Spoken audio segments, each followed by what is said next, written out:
Halo, dengan Jalan Tua Podcast, kita sekarang sedang akan membahas tentang Godhead, tentang Roh Tuhan, Another Comforter. Dan ini adalah salah satu topik yang penting untuk kita mengerti karena isu akhir zaman adalah tentang worship. Dan sebelum kita mulai, saya mengajak kita semua untuk berdoa dan barang siapa yang bisa bertelut, kita akan bertelut bersama dan berdoa. Mari kita berdoa. Bapa dalam surga, terima kasih atas kebaikan dan kemurahan Tuhan pada kami. Kesempatan yang Tuhan berikan kepada kami untuk belajar. Dan yang kami kejar dalam setiap pembelajaran kami adalah bagaimana mengenal Engkau sebagai satu-satunya Tuhan yang benar dan anakmu, Yesua, anakmu yang Engkau utus untuk sebagai tebusan bagi kami semua manusia yang telah jatuh dalam dosa ini. Dan biarlah semakin kami mengenal kebenaran ini, ya, kami semakin dimerdekakan akan dosa, kami semakin belajar bergantung kepada Tuhan, dan kami rindu agar dikuasai oleh Roh-Mu yang suci ini, Tuhan. Tidak ada pikiran yang terlalu lemah untuk Tuhan buat mengerti, asal kami mau dan memiliki kerinduan yang benar untuk belajar, untuk mengerti firman Tuhan.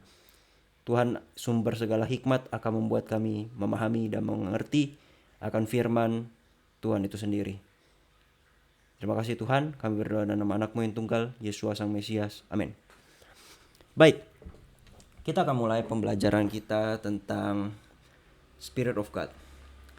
Dan kita akan buka Eastword. Kita seperti biasa ya, akan mengoprek. Dan kita akan buka suatu ayat di Kejadian 1 ayat 26 dan 27. And God said, let us make man in our image. Jadi di Kejadian 1 ayat 26, firman Tuhan mengatakan, Tuhan berkata, marilah kita. Nah, Tuhan berbicara dan dia bilang, marilah kita, let us make man in our image. Kata us di sini, ini merujuk kepada plural. Dia tidak singular ya. Dan ini yang sedang berbicara adalah Tuhan, God. Tapi apakah ini berarti bahwa God ini adalah plural lebih dari satu? Menyangkal ayat yang lain yang mengatakan bahwa Tuhan itu adalah satu dan esa.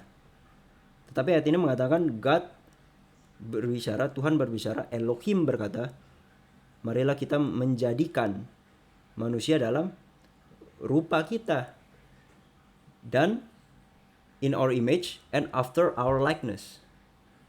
Apakah Tuhan yang dimaksud di sini adalah esa atau dia jamak? Karena Tuhan ini sedang berbicara dengan oknum yang lain. Itu yang harus kita ketahui dan pahami. Dan pertanyaannya, siapa oknum yang Tuhan sedang berbicara ini? Apakah dia sedang berbicara kepada malaikat? Tetapi kalau kita bicara mengatakan bahwa Tuhan sedang berbicara kepada malaikat, permasalahannya adalah kita tidak diciptakan dalam image dan likeness of angels. Dan siapakah yang Tuhan sedang berbincang-bincang ini?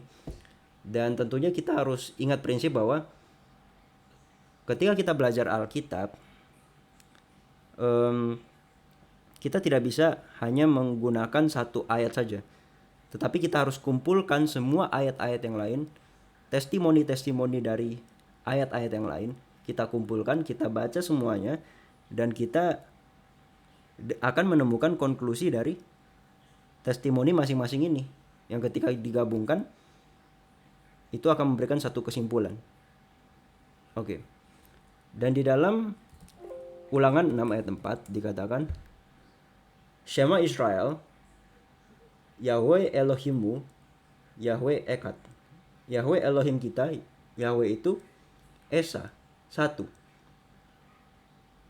Ayat Alkitab ini mengatakan Yahweh adalah Esa, the Lord. Nah, kembali lagi kalau Di King James Version, Lord yang seluruhnya di huruf kapital itu adalah selalu merujuk kepada H3068 atau Yehova, Yahuwah, Yahweh. Ya. Dan kembali lagi kita punya fokus bukan tentang pronunciation tapi tentang identitas dan karakter yang Tuhan sudah reveal ya tentang namanya itu Yet He Vau He ini. Kita tidak fokus tentang how to pronounce it. Tetapi ini adalah lebih tentang identitas. Dan ini adalah hukum yang pertama dan terutama di dalam Torah, dalam Alkitab. Ketika ada seorang scribes yang datang menghampiri Yeshua, ahli Taurat ini bertanya, apa hukum yang pertama dan terutama? Lalu Yeshua mengutip Ulangan 6 ayat 4 dan 5. Dengarlah, hai Israel, Yahweh Elohim kita, Yahweh itu adalah Esa. Dan kamu harus mengasihi Yahweh Elohimmu yang Esa itu dengan segenap hati, segenap jiwa, dan segenap akal budimu. Nah, pertanyaannya kembali lagi, kalau Yahweh itu adalah Esa atau satu, Ehad, kepada siapa dia berbicara di Kejadian 1 ayat 26? Dan kita akan temukan jawabannya di tempat yang lain ya. Kita mengatakan di 1 Korintus 8 ayat 6. But to us there is but one God, the Father. Paulus mengatakan hanya ada satu God, satu Tuhan, satu Elohim, the Father. Yang mana dia adalah sumber dari segala sesuatunya. Of whom are all things, sumber dari segala sesuatu. And we in him, kita di dalam dia. And one Lord atau one Master, Jesus Christ, Yeshua the Messiah, yang mana olehnya segala sesuatu dan kita melalui dia. Jadi Paulus sedang menggambarkan konsep bahwa ada satu Tuhan yang mana dia adalah sumber segala sesuatu, yaitu Bapa, dan ada satu Master, satu one Lord, one Kurios. Ya, kalau kita lihat di Greeknya, ini adalah Kurios yang bisa berarti Master, one Master, yaitu Yeshua the Messiah, Jesus Christ, yang melalui dia segala sesuatu. Nah, jadi ada berapa God? The Father. Dan ada one Master, Jesus Christ. Nah, kita kembali lagi ya ke ayat yang lain untuk kita melihat saksi-saksi yang lain. Di dalam kita ke Ibrani 1 ayat yang pertama. God who at sundry times and in diverse manners spake in time past unto the fathers by the prophets. Tuhan yang di zaman dahulu kala dan dalam berbagai macam cara berbicara di masa lampau kepada bapak-bapak kita melalui nabi-nabinya. Inilah adalah God yang kita sudah baca di ayat sebelumnya adalah selalu berdasarkan konteks merujuk kepada God the Father. God the Father, Bapa, the one true God. Okay? Dia berbicara di masa lampau lewat nabi-nabi. Tetapi di hari-hari terakhir ini dia berbicara kepada kita melalui anaknya. Jadi ada God and his son, which is Jesus Christ, Yeshua the Messiah, whom he had appointed heir of all things, yang mana dia sudah appointed, tunjukkan, menetapkan sebagai pewaris segala sesuatu, yang mana olehnya juga dia menjadikan bumi-bumi. Jadi God, the one true God, the Father, menciptakan segala sesuatunya melalui his only begotten Son, Yeshua HaMashiach, Jesus Christ. Jadi kepada siapa God berbicara? Di Kejadian 1 ayat 26, marilah kita menjadikan manusia dalam image kita, God spake to dengan anaknya, His only begotten Son, Jesus Christ. Dan ayat 3 mengatakan, who being in the brightness of His glory, yang dalam segala kemuliaan, cahaya kemuliaan dari Bapanya, and the express image of His person, dia adalah express image of the Father person. Jadi Yeshua ini adalah image dari Bapanya. Tidak heran ketika di Yohanes 14 ayat 9 dan 10, ketika Philip bertanya kepada Yeshua, bagaimana kami bisa melihat Bapa? Yeshua katakan, ketika kamu melihat saya, kamu sudah melihat Bapa. Bukan berarti Yeshua adalah Bapa, tetapi karakter image Bapa itu dipantulkan dalam anaknya. Apa ini image? Image ini seperti foto kan, kalau literal meaning. Image ini bukan aslinya, tetapi seperti fotokopi dari aslinya. Ketika kita memfoto diri kita memotret diri kita, gambar itu memiliki semua karakteristik dari kita, mulai dari bentuk mata, bentuk wajah, karakter dari hidung kita mancung atau pesek atau sejenisnya atau yang lain-lain. Tetapi foto tersebut bukanlah kita, tapi itu adalah image dari kita. Oke? Bisa dibedakan ya. Dan Yeshua adalah express image of God's person, the Father's person. Dan dia memegang segala sesuatu dengan firman-Nya yang penuh kuasa itu, the word of His power. Nah, ini dia ya. Jadi God said to His Son bahwa marilah kita menjadikan manusia dalam image dan likeness kita. Nah, ini adalah satu konsep yang menarik ya. Di dalam Yohanes juga, Yohanes 1:1 kita lihat bukti yang lain. In the beginning was the word. In the beginning was the word. Pada mulanya adalah firman. Dan firman ini bersama-sama dengan God. Jadi kita melihat ada dua oknum di sini, word and God. And the word was God. Word was divine. Nah, menarik sekali ya. Word ini juga dibilang sebagai God. Tetapi apa maksudnya ini? Ini adalah God in nature. Sifat alamiahnya adalah ilahi. Sebagaimana Adam dan Hawa. Adam itu artinya manusia. Dan Hawa yang dibuat dari tulang rusuk Adam, dia dijadikan Adam juga manusia. Nature dari Hawa adalah manusia, Adam. Hawa juga adalah Adam, manusia. Dia adalah bagian dari Adam. Tadinya bagian dari Adam, tetapi dijadikan manusia juga, manusia yang lain. Personality yang lain. Tetapi Adam dalam konteks nature-nya adalah Adam. Hawa dalam konteks nature adalah Adam. Tetapi Hawa bukan Adam dalam person. Oke, bisa dipahami ya. Ada dua, kalau kita bicara tentang oknum, Hawa bukanlah Adam. Tetapi kalau kita bicara sebagai humankind, Hawa adalah Adam atau manusia. Nah, sama seperti ketika kita bicara ya,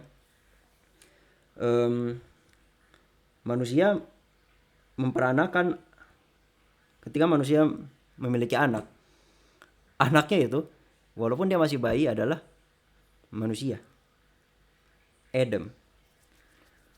Karena Tuhan menciptakan segala sesuatu berdasarkan jenisnya masing-masing, rasnya masing-masing, ras manusia, ras monyet, ras kucing.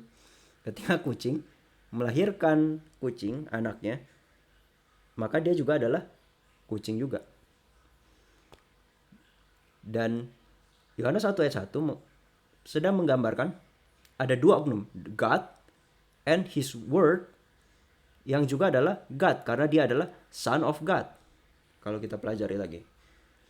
The same was in the beginning with God. Firman ini bersama-sama dengan God. All things were made by him. Diciptakan melalui dia, yaitu firman, word. And without him was not anything made that was made. Tanpa dia, tanpa Yeshua, tanpa firman, tidak ada segala sesuatu di alam semesta ini, baik yang kelihatan maupun tidak kelihatan, ada. Semua itu diciptakan oleh God through his son, Ibrani 1 ayat 1, God through his word, Yohanes 1 ayat 1 dan 2 dan 3. And the word was made flesh, dan firman itu yang menjadi daging dan berdiam di tengah-tengah kita, yang namanya adalah Immanuel, ya, God with us. God the Father ada bersama-sama dengan kita dalam wujud anaknya. Karena karakter dari Bapa yang ada di surga itu ditampilkan, diwujudkan ketika orang melihat anaknya. Karena firman Bapa, roh Bapa berdiam dalam anaknya. And we beheld his glory. Kita melihat kemuliaannya. The glory as of the only begotten of the Father. Kemuliaan dari yang lahir, keluar exersomai, monogenes, dari Bapa. Ayat ini mengatakan sangat jelas bahwa Yeshua, the Word, adalah dari Bapanya. Dia lahir dari Bapa. Full of grace and truth. Dan semua ayat Alkitab ini kalau kita pelajari, ini sebenarnya berbicara tentang Mesia Yeshua. Termasuk juga di dalam Amsal pasal 8. Amsal pasal 8 ini bicara tentang wisdom. Siapa wisdom? 1 Korintus 1 ayat 24 katakan. 1 Korintus 1 ayat 24. But unto them which are called, kepada mereka yang dipanggil, baik itu orang Yahudi maupun orang Yunani, Christ, the power of God, and the wisdom of God. Kristus, Mesia, adalah kuasa Tuhan dan juga hikmat Tuhan. Kristus inilah adalah firman, dia adalah hikmat dari Tuhan itu sendiri. Dan ketika kita membaca Amsal 8, hikmat ini sesungguhnya merujuk kepada Yeshua sendiri. Mari kita lihat. Amsal 8 ayat 22. The Lord, all capitalized, ini adalah Yahweh, penerjemah King James karena masih terkungkung ya dengan pengetahuan mereka saat itu bahwa tetragrammaton ini 4 huruf dalam bahasa Ibrani yang merujuk nama Tuhan ini, mereka masih terikat dengan tradisi orang Ibrani pada saat itu, merujuk kepada Adonai. Karena orang Ibrani secara tradisi tidak mau menyebut nama ini ya. Jadi mereka tandai sehingga mereka mengucapkannya lebih sering adalah Adonai, yang juga berarti master or lord dalam bahasa Inggris. Dan makanya dia capitalize ya untuk menghormati dan sesuai dengan pengetahuan mereka saat itu. The Lord possess me. Yahweh memiliki aku dalam permulaan segala jalannya, in the beginning of his way. Di Kejadian kita ada melihat in the beginning, Kejadian 1:1. Ke Yohanes 1:1 kita melihat ada in the beginning of tentang God ya. Before his works of old, sebelum segala sesuatunya. The wisdom, Christ, was set up from everlasting. Aku telah ditetapkan di kekekalan from the beginning, dari sejak mulanya dan sebelum bumi ada. Jadi in the beginning dalam konteks ini adalah sebelum ada bumi, ya, atau pada saat penciptaan secara kontekstual. Dari kekekalan, dari sejak permulaan segala sesuatunya, belum ada apa-apa di alam semesta ini sebelum ada bumi. permulaan sekali, jauh sebelum penciptaan. When there was no depths, waktu belum ada kedalaman atau lautan. I was brought forth, aku dilahirkan. Ini ya kata brought forth di sini. When there were no fountains abounding with water, ketika belum ada mata air, dia sudah dilahirkan, brought forth. Dia tidak diciptakan, tetapi dia dilahirkan. Before the mountains were settled, before the hills was I brought forth. Nah, ayat ke-27, when he prepared the heavens, I was there. Ketika aku di sana, ketika Yahova menciptakan langit, aku ada di sana. When he set a compass upon the face of the depth. Jadi dia ada di sana. Ini berbicara tentang hubungan relationship antara Bapa dan anak.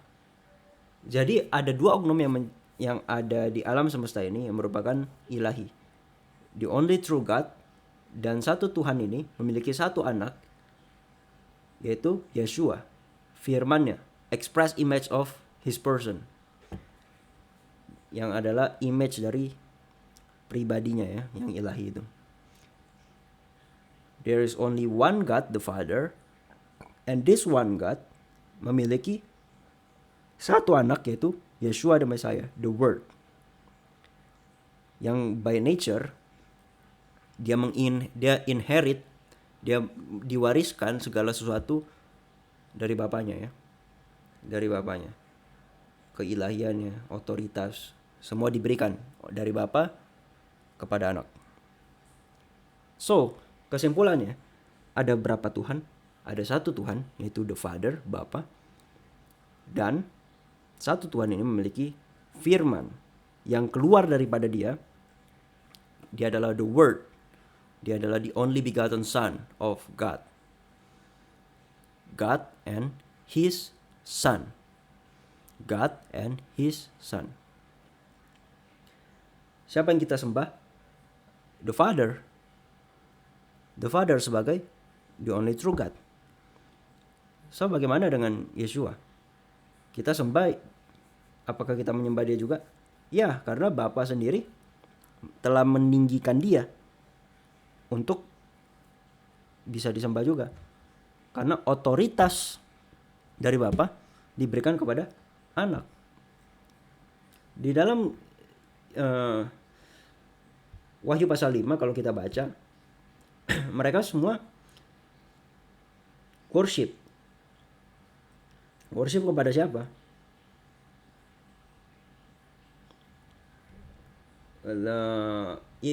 Wahyu 5 ayat 12 katakan mereka berbicara, ini adalah malaikat dan juga ada 4 binatang dan juga ada 24 tua-tua. Mereka sujud menyembah the Lamb. Worthy is the Lamb that was slain to receive power, riches, wisdom, strength, honor, glory, and blessing. Lamb ini adalah anak domba itu sendiri atau Yeshua yang telah tersembelih. Okay? And every creature which is in heaven and on the earth and under the earth, and such as are in the sea, and all that are in them, heard I saying, blessing and honor and glory and power unto him that sitteth upon the throne. Dimuliakanlah dia yang duduk di atas tahta itu, yaitu God the Father, secara konteks di Wahyu pasal 4 kalau kita baca sebelumnya, di pasal sebelumnya. And unto the Lamb forever and ever. Dan kepada anak domba itu selama-lamanya. Jadi makhluk surga menyembah dua oknum, yaitu God, the only true God, dan His Word, His only begotten Son, anak yang tunggal yang keluar daripada dia, yang lahir daripada Bapa, yang telah menjadi manusia, menjadi domba yang tidak bercacat celah, yang disembelih, dan itulah yang disembah oleh malaikat-malaikat di surga secara konteks Alkitab. Dan inilah apa yang tertulis dalam firman Tuhan.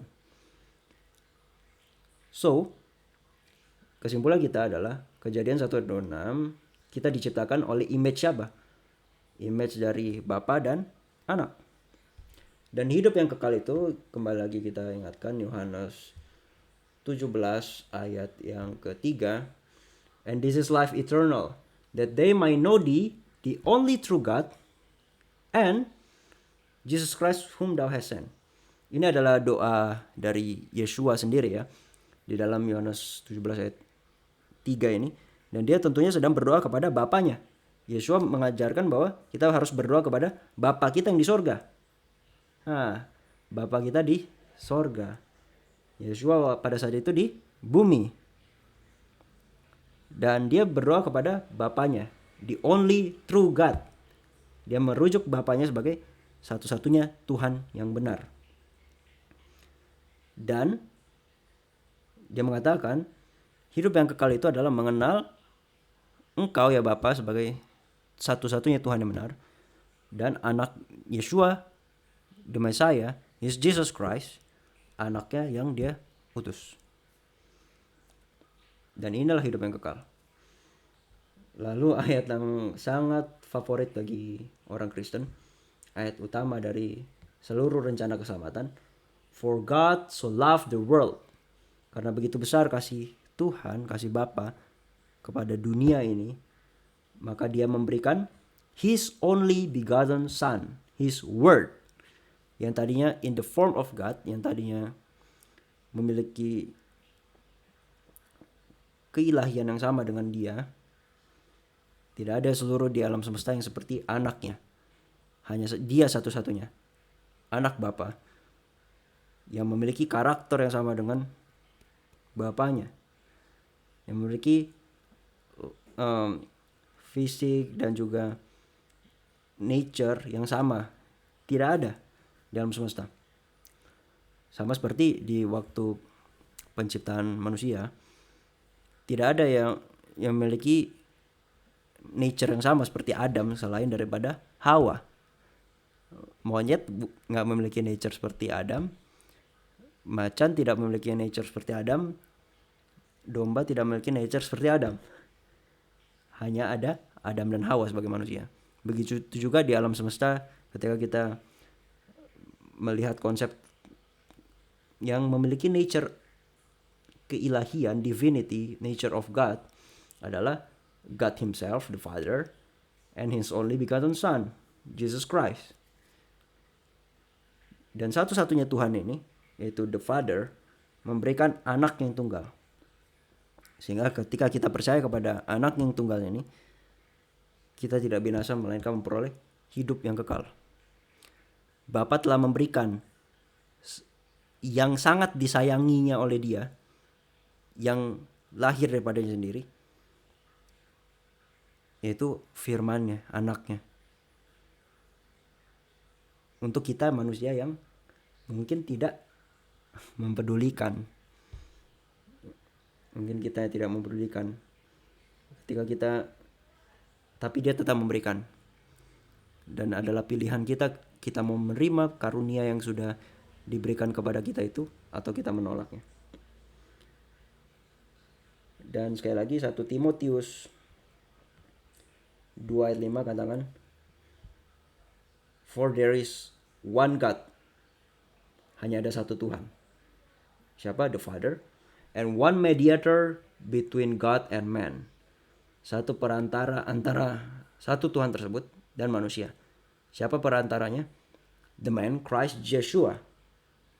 Christ Jesus. Yeshua the Messiah.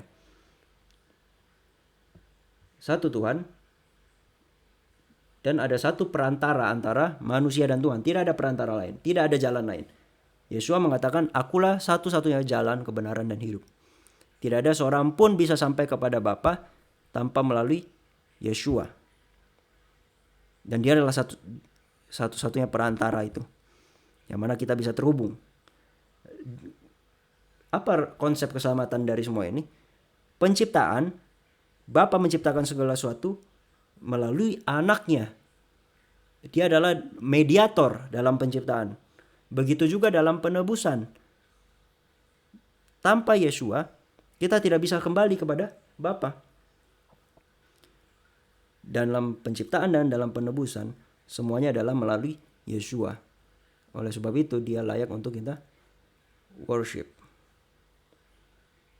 Dan kenapa hanya dia yang bisa menjadi satu-satunya yang bisa ditebus? Karena dia memiliki divinity dari Bapaknya, karena dia adalah the only begotten son of the Father. The only begotten son of God. Dia memiliki semua divinity dari Bapaknya. Karena dia lahir dari Bapaknya. Dan dia bisa menjadi perantara kita karena dia yang tadinya adalah ilahi menjadi manusia. Dia bisa menghubungkan antara Bapa yang adalah ilahi dan juga manusia yang adalah manusia, divinity and humanity.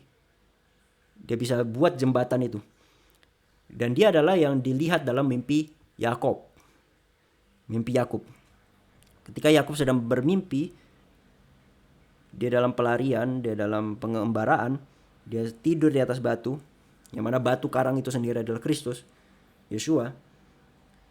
Ketika dia merasa nothing, disitulah dia bersandar kepada batu.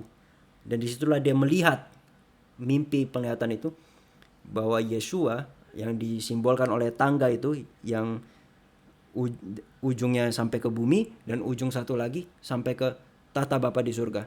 Yang ada malaikat-malaikat turun, naik dan turun. Dan itu adalah berbicara tentang Yeshua. Yeshua sendiri menggambarkan tentang dirinya ketika dia berbicara dengan Nathanael. Oke, di dalam Yohanes 1 ayat 48 ya. Nathanael berkata pada dia, "Dari mana engkau tahu aku?" Yeshua menjawab kepada dan berkata padanya, "Sebelum Filipus memanggil engkau, ketika engkau ada di bawah pohon ara, aku sudah melihat engkau." Nathanael menjawab dan berkata padanya, Rabbi, engkau adalah the Son of God, thou the King of Israel. Nathanael tahu betul bahwa dia adalah Son of God. Yeshua adalah Son of God. Dia bukan God the Father. Son of, anak dari God. Okay? Thou art King of Israel. Engkau adalah raja dari Israel. Yeshua menjawab dan berkata padanya, karena because I said unto thee, I saw thee under the fig tree, believest thou? Engkau percaya? Dia bertanya ya. Thou shalt see greater things than this. Engkau akan melihat hal yang lebih besar lagi dari ini. Apa hal yang lebih besar itu? Dan dia berkata padanya, sesungguhnya aku berkata padamu, setelah ini engkau akan melihat surga langit terbuka dan malaikat-malaikat naik dan turun melalui Son of God, Son of Man, yaitu Yeshua. Dan ini adalah penglihatan Yakub, di mana Yakub melihat ada malaikat-malaikat naik turun di tangga tersebut. Tapi di sini Yeshua mengatakan malaikat naik dan turun itu adalah melalui Son of Man, melalui perantaraan Yeshua. Oleh divinity-nya, dia menjangkau Bapaknya, dia bisa sebagai perantara antara Bapa dan kemanusiaan yang menjangkau manusia. Inilah humanity and divinity combined. Tetapi kenapa bukan Bapa yang diutus? Karena tidak bisa, karena Bapa adalah sumber segala sesuatu. Tetapi only begotten Son of God, dia ada beginning, permulaan. Dia lahir dari Bapa. Dia tidak bisa menjadi sumber segala sesuatu. Itu salah satu alasan kenapa harus anak yang diutus. Memang tidak ada jalan lain. Tidak ada jalan lain. Harus anak. Dia memiliki divinity itu, tetapi dia bukan sumber segala sesuatu, karena sumber segala sesuatu adalah dari Bapaknya. Dan anak tunduk kepada otoritas Bapa. From the very beginning. Yang memberikan otoritas kepada anak adalah Bapa. Tetapi untuk menyelamatkan manusia harus ada yang ilahi, yang mana cuma mereka berdua, yaitu anak yang harus diutus, anak yang harus turun. So inilah pelajaran tentang Godhead yang sangat-sangat basic, relationship antara Bapa dan anak. Dan roh Tuhan, Spirit of God, dari namanya saja sendiri itu sudah merupakan rohnya Tuhan. Rohnya Tuhan, Spirit of God. Itu berbeda dengan God the Spirit. Tuhan roh. Seolah-olah itu merujuk kepada ada oknum lain. Tapi roh Tuhan sendiri ini, yang kalau kita belajar tentang, khususnya ini sering sekali dibahas di pembahasan kondisi orang mati, ruah itu berarti roh, nafas. Ruah berarti roh atau nafas. Dan nafas itu tidak terpisah dari oknum itu sendiri. Nah, kita mari lihat ya. Mari kita lihat sama-sama ya. Kita diciptakan dalam image of God. Kejadian 1 ayat 26. Image, karakter. Oke, kalau kita bedah sedikit ya. Kejadian 1 ayat 26. Image berarti H6754. Shalem. Image ya. Image ini berarti karakteristik. Shade, phantom, illusion, resemblance. Oke. Lalu kalau kita baca likeness ini lebih ke physical, demuth. Likeness, similitude, bentuk. Resemblance, concretely model shape, dalam bentuk keserupaan, oke. Jadi secara physical dan secara karakter kita ini menggambarkan sama seperti Tuhan kita ketika kita bercermin. Itu konsepnya ya. Kejadian 1:26. Jadi ketika Bapa dan anak melihat manusia, itu adalah karakter dan fisiknya itu serupa. Karena kita diciptakan berdasarkan image, gambar, karakter, dan rupa Tuhan. Physical. Dan begitu juga dengan roh.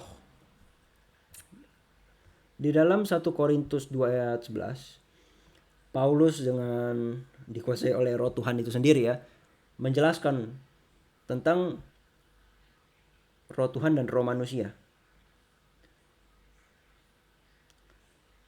But God hath revealed them unto us by His Spirit. Tuhan telah mengungkapkan kepada kita manusia, kepada mereka, melalui rohnya. Nah, ini dari kata-kata rohnya saja sudah jelas bahwa rohnya ini adalah bagian dari Tuhan itu sendiri. God memiliki spirit, Tuhan memiliki roh, dan rohnya itu adalah bagian dari Dia. Sama seperti hand of God. Hand of God ini adalah bagian dari Tuhan. Tapi hand of God ini bukan oknum yang lain. Finger of God itu adalah jari milik Tuhan. Itu adalah bagian dari Tuhan itu sendiri. Begitu juga Ruach HaKodesh, roh Tuhan, itu adalah bagian dari Tuhan itu sendiri. For the Spirit searcheth all things. Roh menyelidiki segala sesuatu. The deep things of God. For what man knoweth the things of man? Karena orang manakah yang dapat mengetahui hal-hal dari manusia selain daripada spirit of man atau roh manusia yang ada dalam dirinya sendiri. Even so, the things of God knoweth no man. Begitu juga tentang Tuhan, tidak ada manusia yang tahu kecuali roh daripada Tuhan itu sendiri. Paulus sudah menggambarkan bahwa yang tahu akan kita adalah kita dan roh kita sendiri. Begitu juga dengan Tuhan. Yang bisa mengetahui tentang hal-hal tentang Tuhan adalah Tuhan dan rohnya sendiri. Apakah manusia Dan roh manusia itu sendiri, Budi, kita ambil contoh nama Budi, dan roh dari Budi adalah oknum yang berbeda. Tentu tidak. Begitu juga Tuhan, yang mana kita diciptakan dalam image dan likeness of God, gambar dan rupa Tuhan. Demikian juga Tuhan, yang tahu akan hal tentang Tuhan adalah Tuhan dan rohnya sendiri. Roh ini bisa berarti napas, sekali lagi, nafas, pikiran, mata Tuhan. Spirit, presence of God. Ruah, roh. Dan kita bisa mengerti tentang Tuhan ketika kita dikuasai oleh Roh Kudus itu sendiri yang akan diberikan kepada kita. Dan itu janji Tuhan, dia akan mengutus, memberikan rohnya kepada kita. Asal kita mau. Dan ini adalah sedikit pembukaan tentang pembelajaran Godhead kita yang akan kita terus ulang-ulang dan membuat lebih komprehensif lagi ya. Dan untuk itu mari kita tutup dalam doa. Bapa kami di surga, terima kasih atas pembelajaran ini. Semoga kami barang siapa yang mendengar dan mempelajari akan pelajaran ini bisa memahami. Terima kasih sudah memberikan kesempatan kepada hamba, instrumen yang begitu lemah ini ya Tuhan, yang sesungguhnya tidak pandai dalam berkata-kata. Bukan karena kata-kata hamba yang membuat orang bisa mengerti, tapi karena roh Tuhan yang bekerja dalam hati setiap orang, yang bisa membuat orang mengerti. Dan biarlah kami betul-betul memahami, semakin mengerti kasih Tuhan, semakin mengerti rencana keselamatan, dan kami bisa semakin diubahkan dengan melihat seluruh rencana keselamatan ini. Kami bisa semakin menghargai akan pengorbanan Bapa sebagai satu-satunya Tuhan yang benar, yang mengutus anakmu satu-satunya, yaitu Yeshua, sang Mesias kami. Berikan kami rohmu ya Tuhan. Kami tidak mau hanya sekedar mengerti teori belaka saja, tapi kehidupan kami rindu diubahkan, agar image Tuhan yang sudah hilang itu bisa dipulihkan kembali dalam kami manusia-manusia yang lemah ini. Terima kasih Tuhan, dan nama anakmu yang tunggal, Yesus sang Mesias. Amin.